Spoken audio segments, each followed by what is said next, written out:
Hearty welcome to all of you who love truth and who want to pursue truth. Well, this video is video number 6, and it deals with evolutionism also, just like video 4 and 5. And in this video we will first look at the contrast between disorder and randomness on the one hand and order and design on the other. Then we'll look at the issue that deals with simplicity versus complexity, and finally we'll tie all of those aspects together. Alright, now these videos that we broadcast on this channel, they are best to be watched consecutively, one after the other, simply because they build on one another. The other channel that we have, True Love, is different. You can watch any video also independently of the others. Now, first of all, I would really like to thank you for your willingness to pursue truth. And truth, as you know, comes at a cost. In one of my first videos I stated that I would produce those videos at a length of about 15 minutes each. I have, however, repeatedly gone over that self-imposed time frame. Now, this has not come about by carelessness, but simply by necessity. I do realize that the videos we put out here are foundational, and that's the reason why I sometimes go over the time frame. I know this might be a problem for you, either because you don't have that time, or you might find it difficult to just stay concentrated, focused for a longer period of time. That is understandable, since this information is very dense, very compact. Either way, I beg you, my friend, make that time available, as we are confronted with the problem that the vast majority of people have no clue about the importance of truth in their lives. In fact, most of them reckon that what they believe or have an opinion about will probably be sufficient to live a somewhat comfortable or even happy life, and perhaps it will even do for a life or the life thereafter, if there is any. My friend, those people, and I mean many of your relatives, my relatives, your friends, my friends, colleagues, etc., they are not aware of the consequences of such thinking. Such thinking is based on sand. That's how Jesus put it in Matthew chapter 7, verse 24 to 27.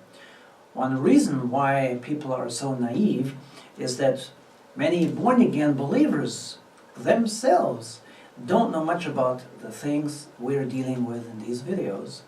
So how can then the believers even share the truth and give loved ones at least a chance to hear the truth?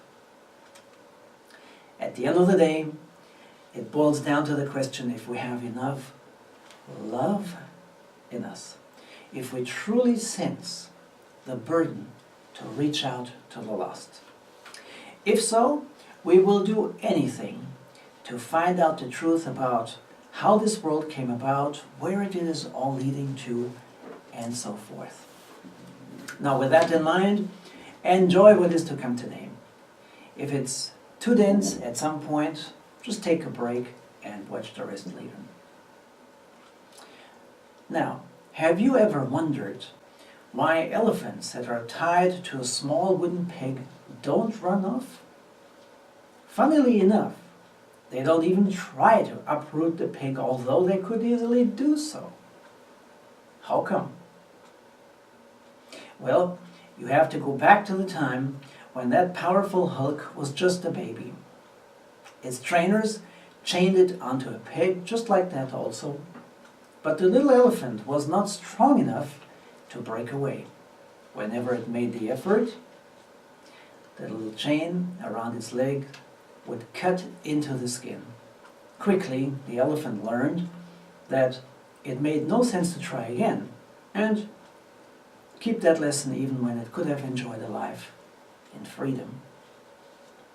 My friend, could it be that many of us have been taught a lesson for far too long already, stating that evolutionism is the one and only way of dealing with questions concerning our origin and destiny, meaning and morality. It's about time to get liberated. Evolutionism does not have to have a hold over our lives anymore.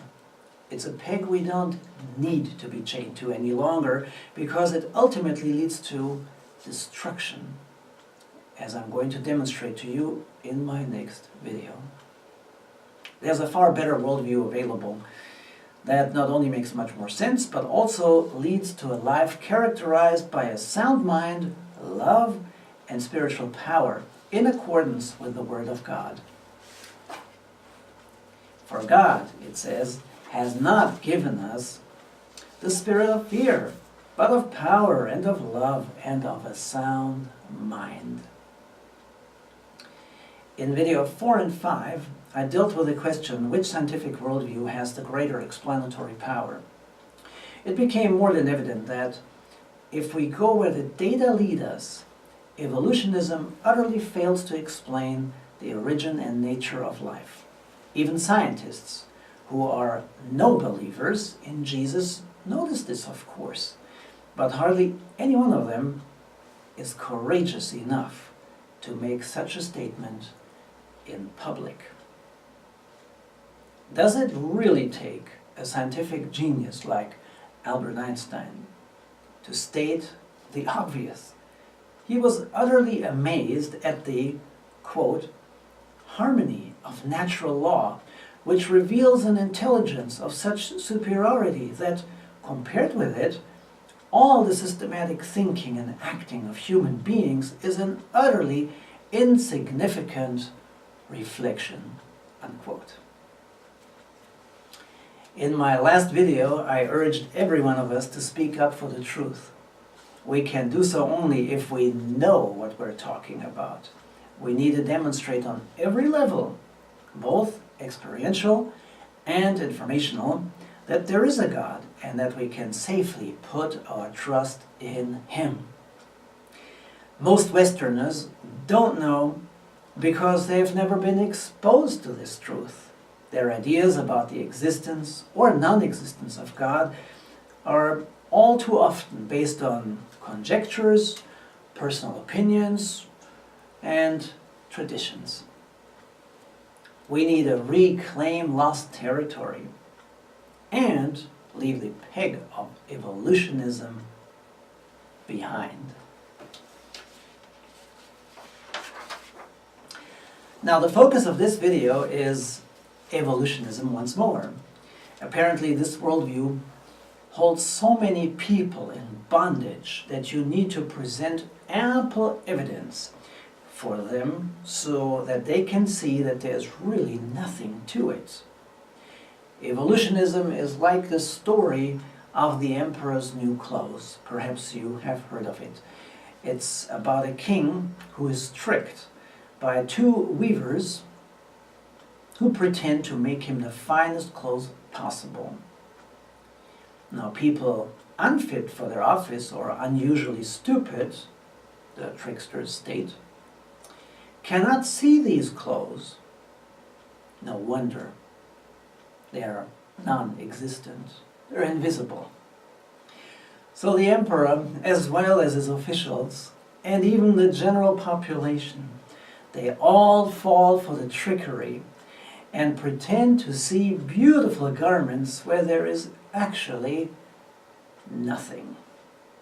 The story culminates when the vain king, while parading through the city and showing off his invisible clothes, is suddenly caught off guard when a little child exclaims the obvious, "But he hasn't got anything on." Precisely, young child. The emperor is naked, which is plain to see. My friend, please dare to be as bold as this young child and state the obvious. Evolutionism has no clothes on. How much longer do we want to be deceived by big, swelling words and explanations that are incongruent with the facts? Now, the last time we talked about the fact that long-term our universe is winding down, and that even in our daily routines, everything naturally moves towards disorder. Just take a basement as an example. Unless work is continuously put into it, things just turn messy until it's time for a good spring cleaning again. This fact, that can even be observed in a non-scientific context, is extremely important as we look at the next piece of evidence why we can safely, no, must, by all means, discard evolutionism. Here's a quote from John Rankin, who's got a PhD in mathematical physics. Quote, "This is the current belief of evolution theory, that an initially homogeneous and uninteresting universe became differentiated over billions of years into the complex and beautiful structure of interrelated objects that we know today." Unquote. And this quote, by the way, once again, is taken from this book in 6 days, a book I frequently refer to in video 4, 5, and also this one. If you want to sum up this belief even more, you could say evolution basically states that things have progressed from simple to complex. We have already seen that this assumption goes against the basic laws of thermodynamics. Nevertheless, evolutionism continuously repeats the idea that things evolved. Dr. Rankin put it to the test mathematically. He explored the question of evolutionary galactic origins. After 5 years of heavy mathematical research, he had to conclude that the answer was negative. That is, even over a period of 10 and 20 billion years, quote, "These static models could not be justified, either from the point of view of physical theory or cosmological observations, and what we know about the universe," unquote. Now, the evidence clearly speaks against evolutionism. Once again, and yet, says Dr. Rankin, quote, "Books still continue to come out in increasing numbers saying that the evolution explanation is correct, and incorporating the idea that early in the universe, gases condensed to form proto-galaxies, which further condensed into galaxies of stars and planets with the emergence of life." Now, for an evolutionist, the concept of randomness is crucial. The moment he admits that design was involved, that is, premeditated, preconceived plan was there before any kind of evolutionary development, he's in trouble. In fact, he becomes a heretic to his own belief. Now, if you allow for design, however, you are forced, no, you're privileged, to attribute it to an intelligent mind, a designer. Something, of course, an evolutionist cannot and doesn't want to do. Now, if everything, however, even the greatest design, was random, then things simply evolved over long periods of time. In other words, nature tried and tried until the most desirable event eventually happened. Many efforts failed until the one trial led to success. Can this thought be sustained? Let's examine it.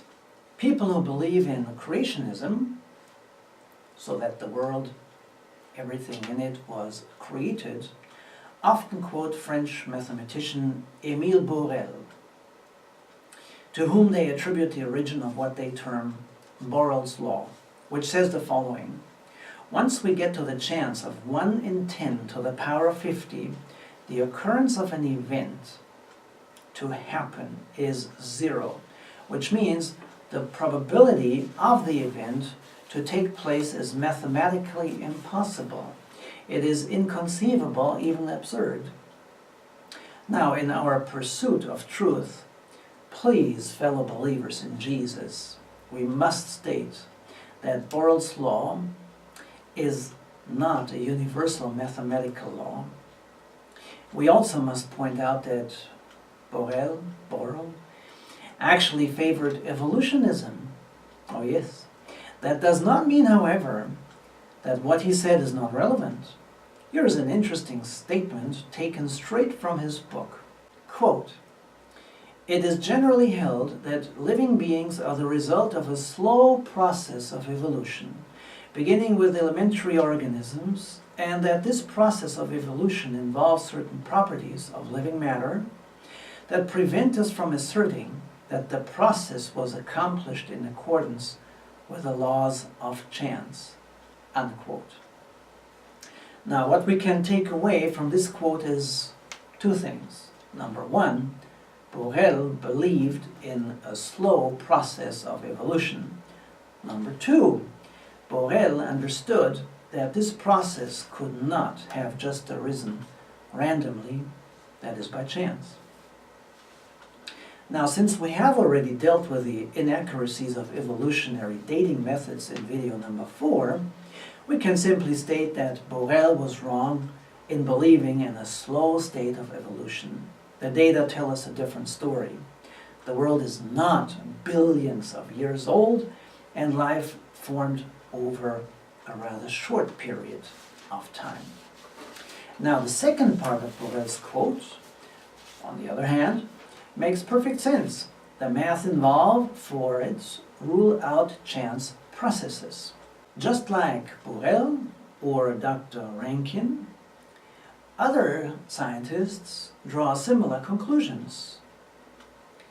Timothy Standish, who's got a PhD in biology, categorically states, quote, "The bottom line is that the odds on life evolving from non-living precursors is essentially 0, unquote.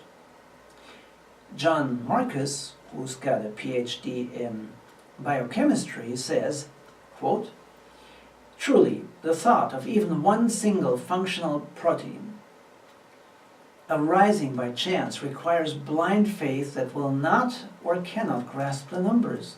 Such thoughts are pure fantasy and have nothing to do with science," unquote. So what numbers and odds are we really talking about? For our purposes, I have selected just a few to illustrate the point that Dr. Standish and Dr. Marcus are making.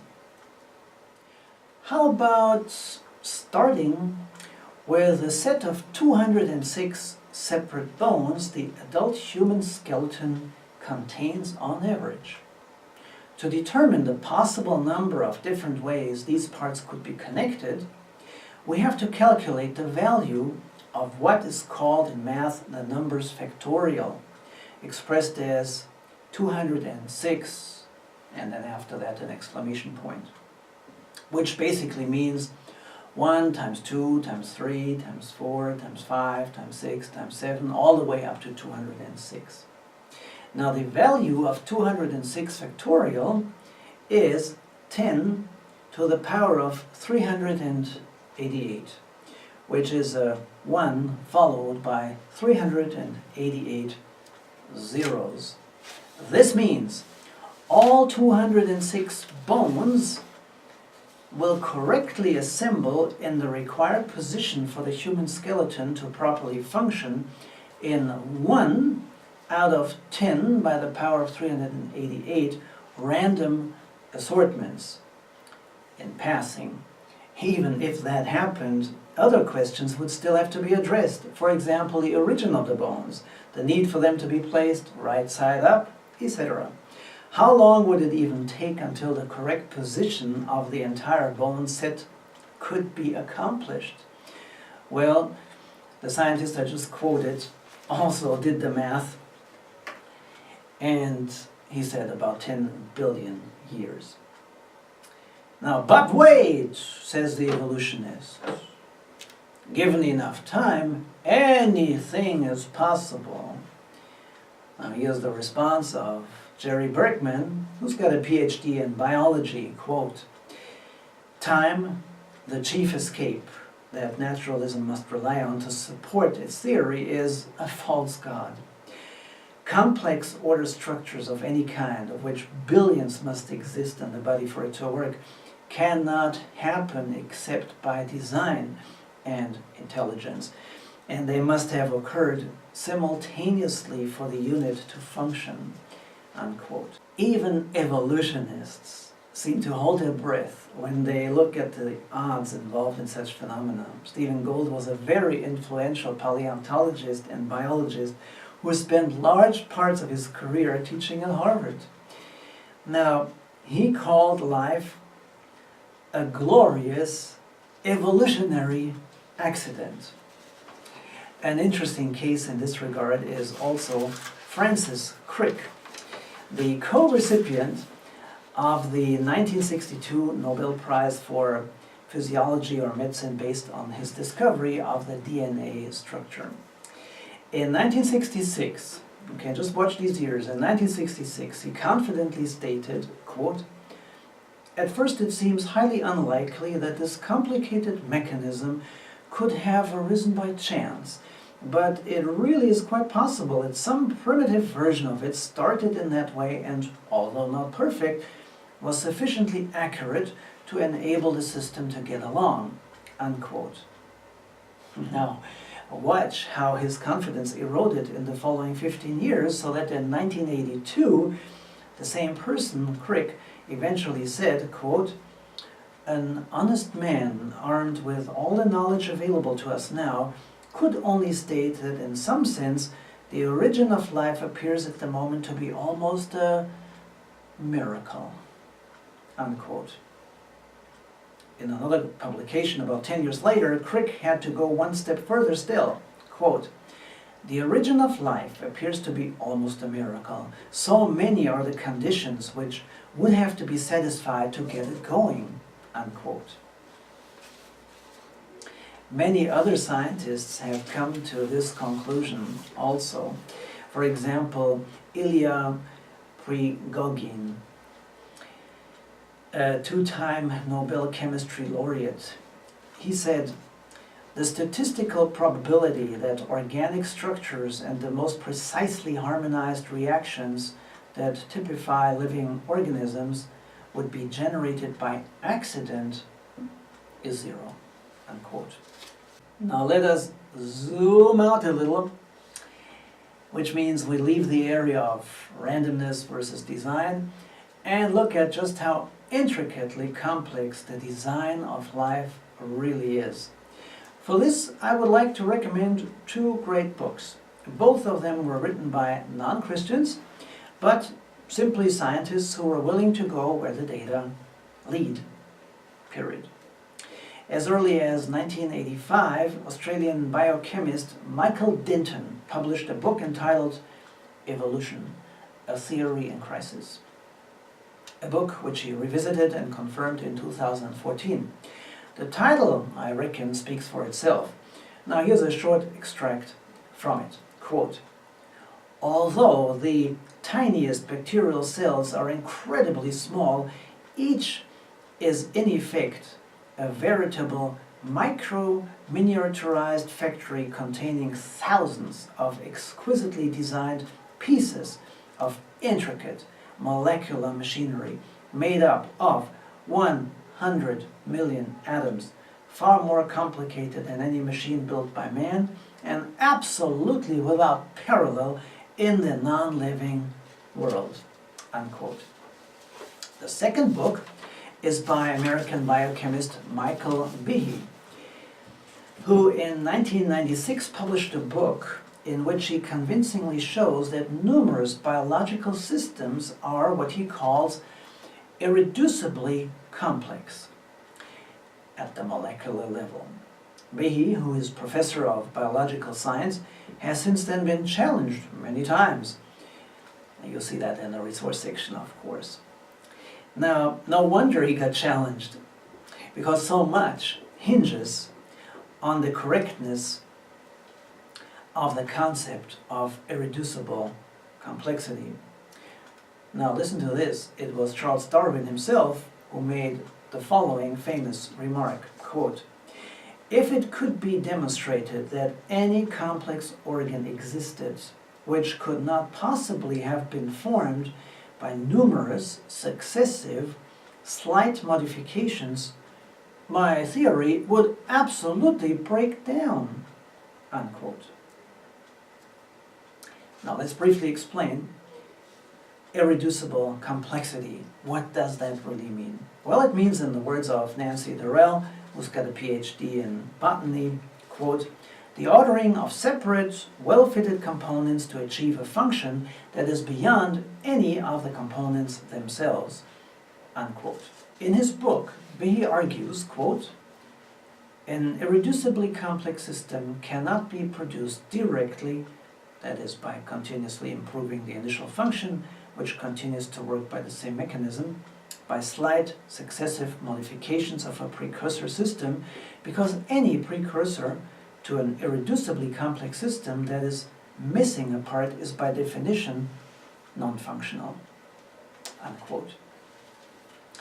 I would like to give you one or two examples of irreducibly complex systems, deliberately not taken from the molecular level, but from some areas that scientific laymen can easily connect to and thus pass on to others outside the scientific community proper. Example number one. I'll quote Arielle Roth, who's got a PhD in biology. Quote, "A muscle is useless without a nerve going to the muscle to direct its contracting activity. But both the muscle and the nerve are useless without a complicated control mechanism in the brain to direct the contracting activity of the muscle and correlate its activity with that of other muscles. Without these three essential components, we have only useless parts. In a process of gradual evolutionary changes, how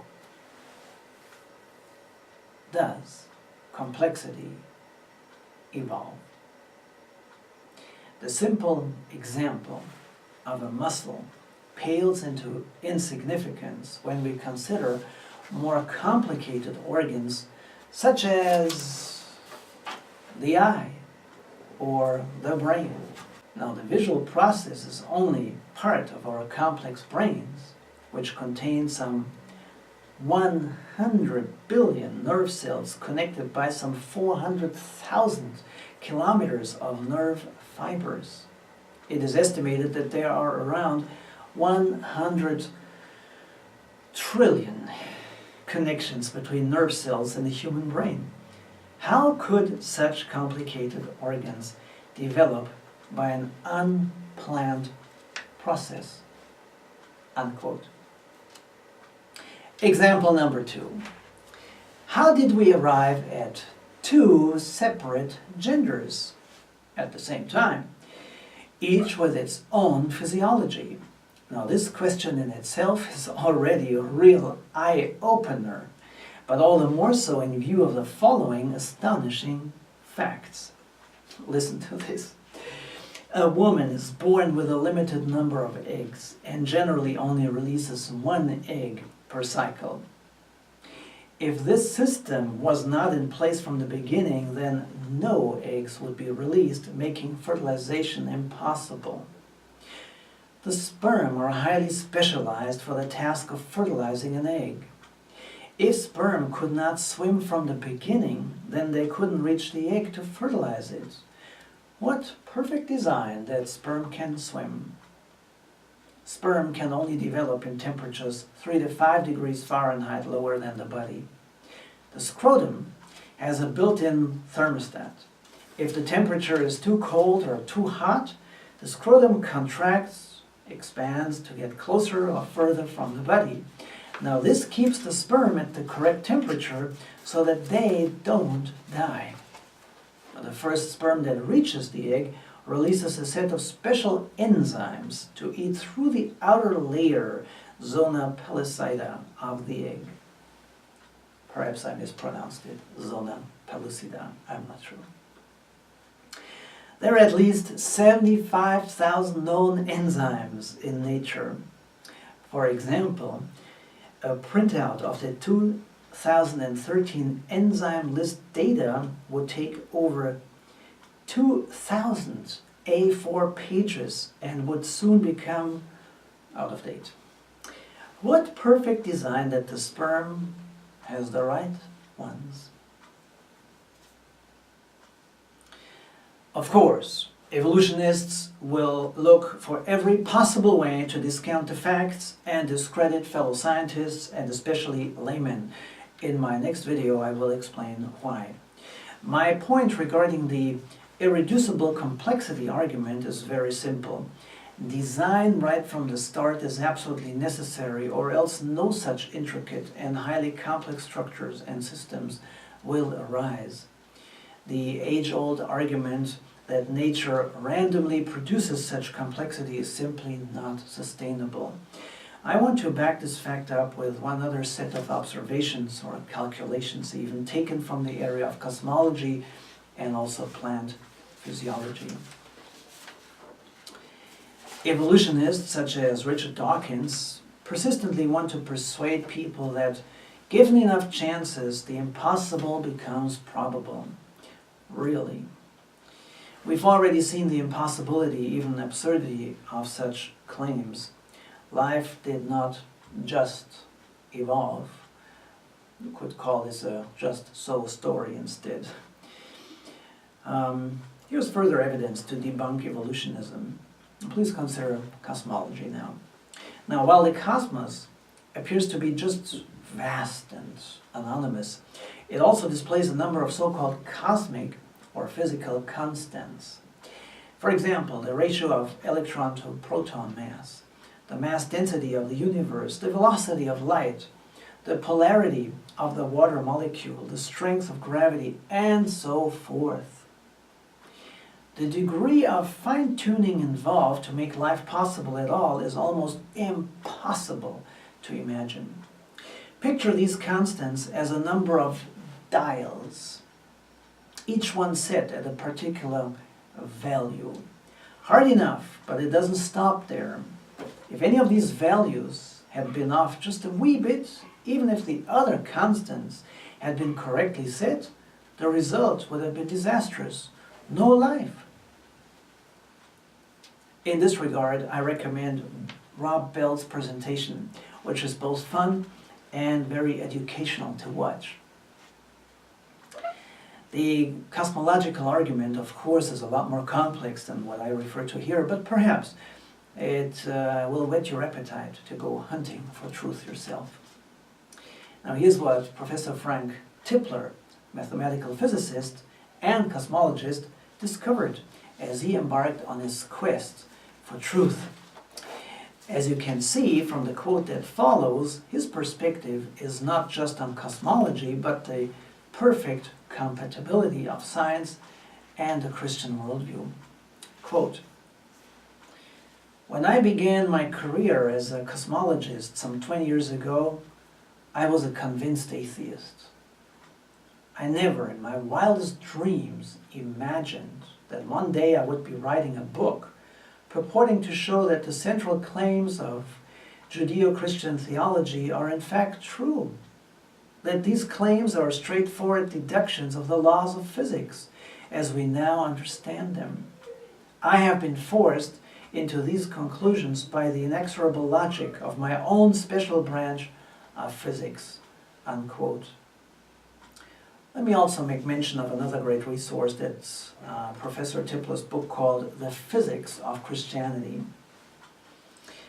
Now, as we can see, cosmology as well as biology bear powerful witness to the fact that life could have never initiated unless the necessary information concerning design and complexity was provided in the first place. How come, though, that life has not stopped after its initialization?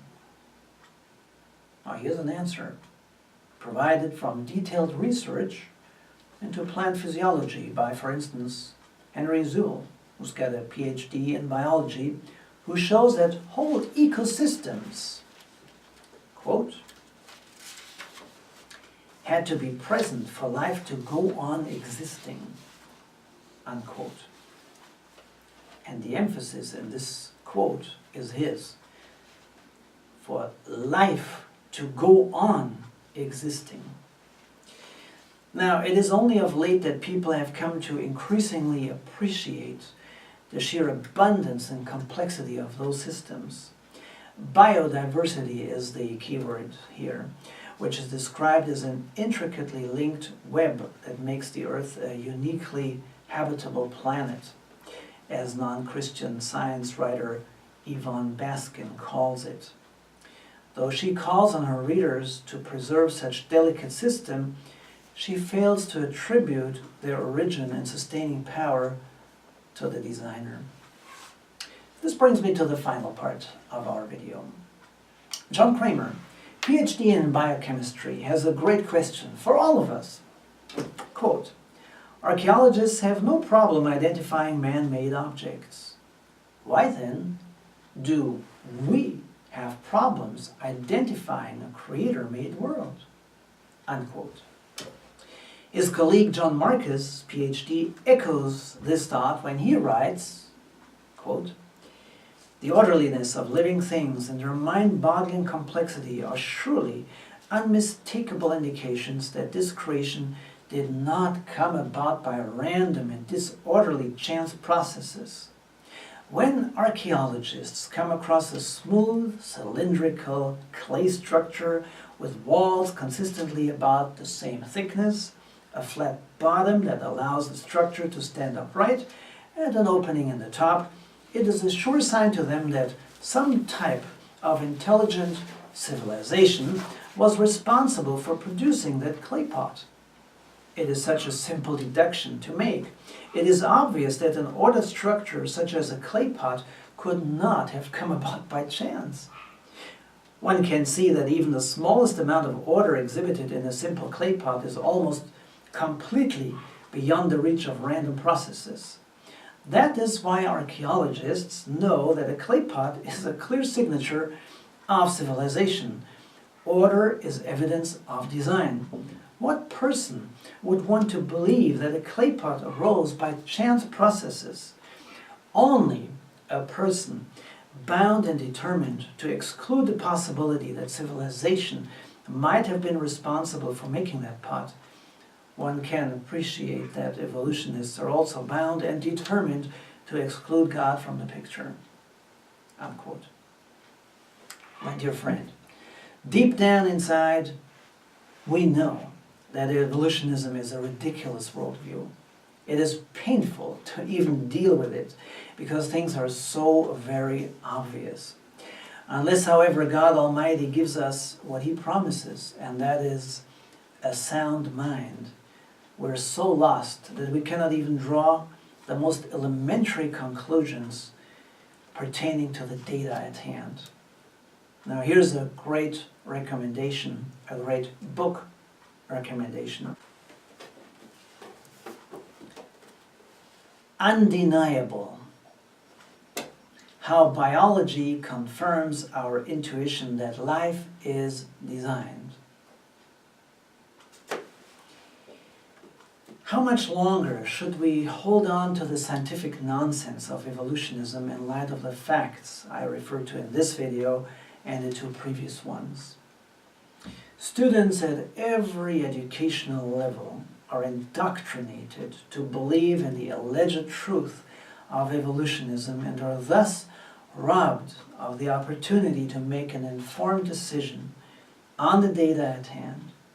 If anyone still chooses to believe in evolutionism after having been shown all the evidence and the alternative worldview of Christianity, he certainly is free to do so.